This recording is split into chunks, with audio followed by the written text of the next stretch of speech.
They didn't just watch me struggle. They provided a running commentary. My family, the people who were supposed to be my safe harbor, they laughed, a sharp, humorless sound, when my first business venture failed. Losing the small inheritance my grandmother had left me. They whispered behind cupped hands at family gatherings when my marriage fell apart. Their voices a hiss of, "I told you so." They rolled their eyes, a synchronized display of disdain, every time I tried to pick up the pieces, to learn a new skill, to rebuild my shattered life from the ground up. To them, I was the disappointment, the family's cautionary tale, the living proof of what happens when you dream too big and work too little. But what they didn't know, what they never bothered to see, was that their mockery was my fuel. Every condescending remark was a log thrown on the fire of my determination. Every patronizing piece of advice pushed me to work longer hours, study harder, and dig deeper into a well of resilience I never knew I possessed. And slowly, quietly, steadily, that work began to pay off in the most beautiful, unassuming way. The day they finally came to me, not with a joke or a criticism, but with their hands out, their pride swallowed, asking for my help to solve a crisis of their own making, I felt something fundamental shift inside me. I looked at their faces, etched with a desperation they tried to mask as entitlement, and I realized they were still expecting the old version of me. The one who would apologize for existing, who would scramble to earn their approval. But that person was gone. In that moment, I felt no anger, no bitterness, no desire for revenge. I felt a profound, liberating clarity. I was simply done. Done giving them the power to define my worth. Done allowing their narrative to be the story of my life. The victory wasn't in saying no. It was in realizing I had the power to choose my answer, free from the chains of their judgment. I grew up in a family that worshipped at the altar of conventional success. My father was a respected surgeon, my mother a tenured professor. My older sister, Michelle, was the golden child valedictorian, star athlete, now a successful corporate lawyer. And then there was me, Leah, the dreamer, the one who found more wonder in a line of poetry than a line of code, who preferred the messy, vibrant chaos of an art gallery to the sterile order of a laboratory. From a young age, my interests were treated as charming hobbies at best, and character flaws at worst. When I expressed a desire to study literature, my father sighed and said, "And do what, Leah? Teach. That's a fallback, not an ambition." My mother would gently suggest I have a backup plan. Her worry a constant, low-grade hum in the background of my life. Michelle's achievements were celebrated with new cars and lavish vacations. My good grades were met with a relieved, "See? If you just apply yourself." This dynamic carved a deep groove in our family psyche. I learned to downplay my passions. I learned that my worth was conditional on my ability to fit into their mold. After college, I tried. I really did. I took a stable, soulless job in marketing. I married a man from a good family, who my parents approved of. But the real me, the creative, entrepreneurial spirit, kept bubbling to the surface. The breaking point was when I used a modest inheritance from my beloved, free-spirited grandmother to start a small, independent bookstore and cafe. It was my dream. My family saw it as an embarrassment. A bookstore? In this economy? My father scoffed. "You're throwing your money away," Michelle said, not with concern, but with contempt.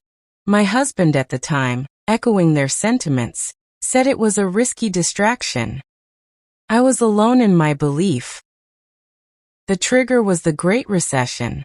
Just 18 months after opening its doors, the Quiet Page, my beautiful, warm, community-focused sanctuary, was drowning. People weren't buying books. They were struggling to pay their mortgages. I fought for it. I worked 7 days a week, took a second job, and poured every last cent I had into keeping it afloat. But it wasn't enough.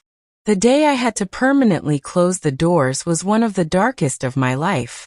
I felt like I had not only failed myself, but also the memory of my grandmother, who had believed in me. I called my father, my voice thick with tears, needing just a word of comfort, a "Sweetheart, I'm sorry." What I got was a lecture. "I knew this would happen, Leah. You were always too impulsive. You don't have a head for business. It's time to grow up, get a real job, and stop this nonsense." That evening, at a family dinner meant to cheer me up, the air was thick with condescension. Michelle patted me on the shoulder. "Don't worry, little sister. I can probably get you a job as a receptionist at my firm. It's steady work." She said it in front of everyone, and they all laughed. A nervous, complicit laughter that confirmed my status as the family fool. My husband left me a month later, saying he couldn't handle the instability. The failure of my business, the loss of my marriage, and the constant ridicule from my own family created a perfect storm of despair. I was the disappointment. They had been right all along. In the years that followed, I felt like a ghost at family functions. I was the subject they discussed in the third person. If only Leah would apply herself like Michelle. My mother would muse.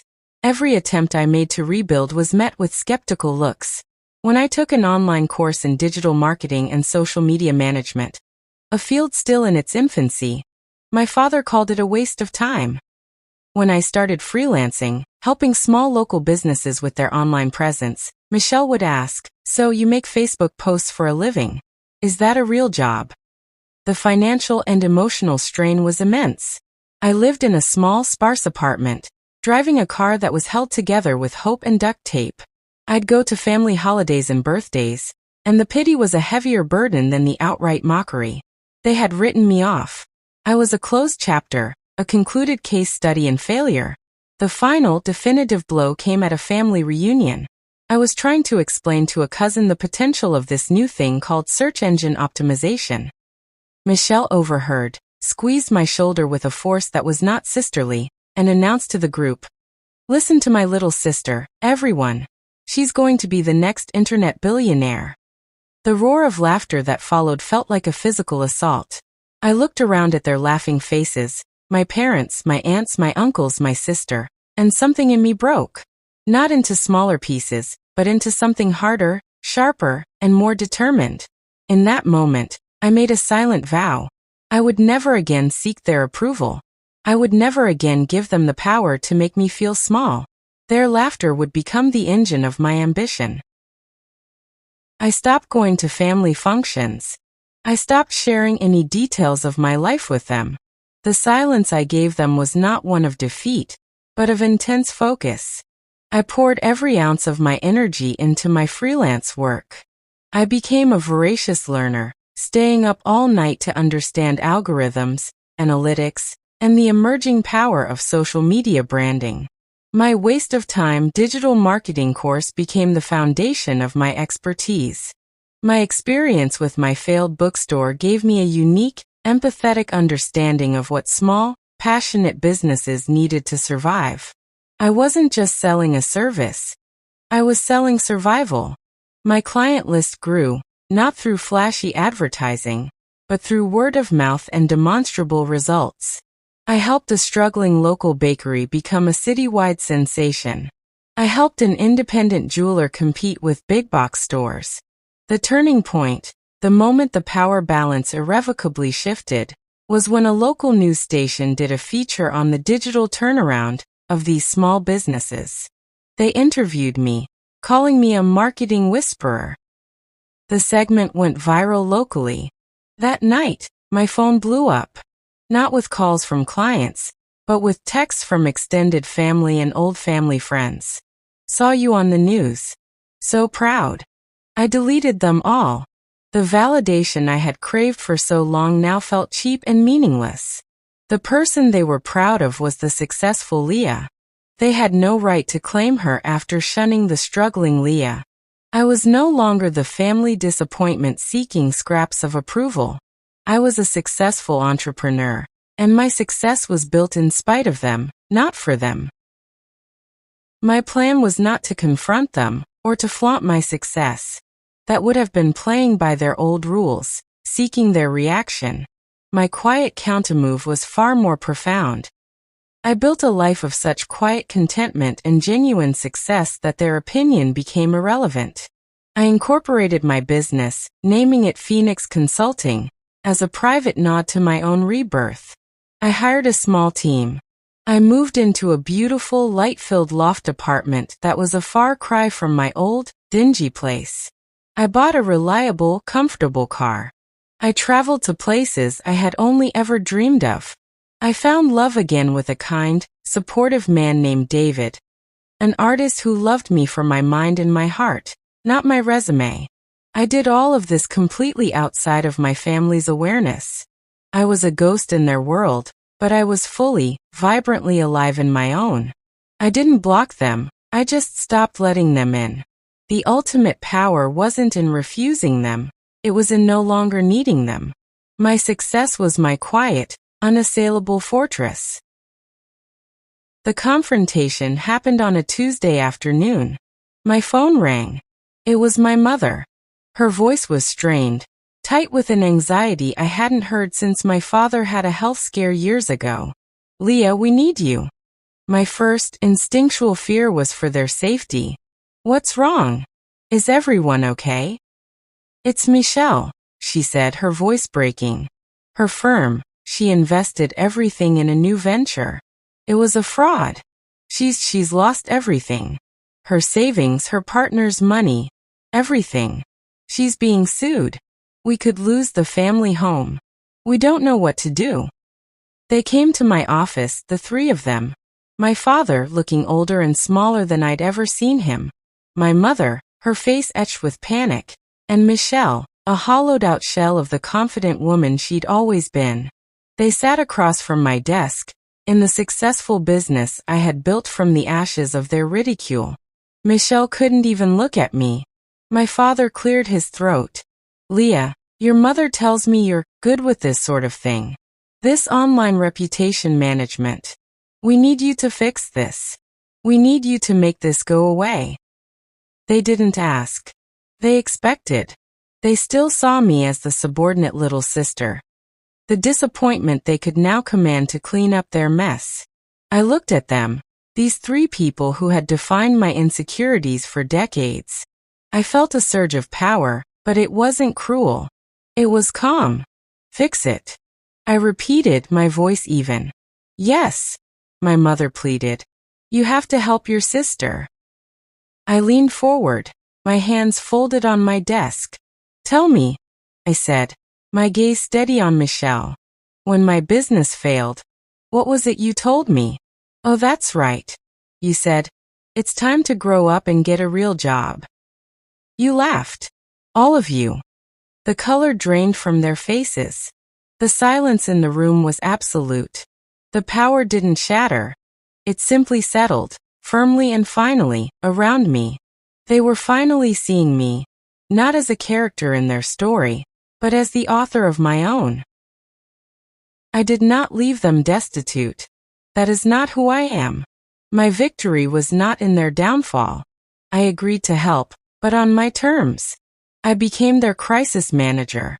I used my skills to contain the scandal, to manage the public narrative, and to negotiate with the creditors. I charged them my standard, premium rate. I treated them not as family, but as clients who needed to be handled with firm, professional boundaries. The process saved them from total ruin, but it did not save them from the consequences of their actions, or from the profound humiliation of being saved by the daughter and sister they had spent a lifetime mocking. The family home was saved, but Michelle had to sell her own house and start over. The dynamic in our family is forever changed. They are wary around me, respectful in a way that is born of awe and a little fear. I have a distant but civil relationship with them now. The anger is gone. The need for their approval is a forgotten ghost. I am married to David, and we have a young daughter. I am teaching her to chase her dreams with a ferocity that would have given my parents heart palpitations. This real-life story taught me that the people who underestimate you are often your greatest motivators. I learned that the most dignified revenge is not a loud, triumphant return, but a quiet, consistent success that renders their past judgment irrelevant. They mocked my struggles, not realizing they were watering the seeds of my resilience. The day they needed me, I didn't have to prove I was better than them. I only had to be who I had become, a woman they no longer recognized, because they had never truly seen her to begin with. Don't fear being the disappointment.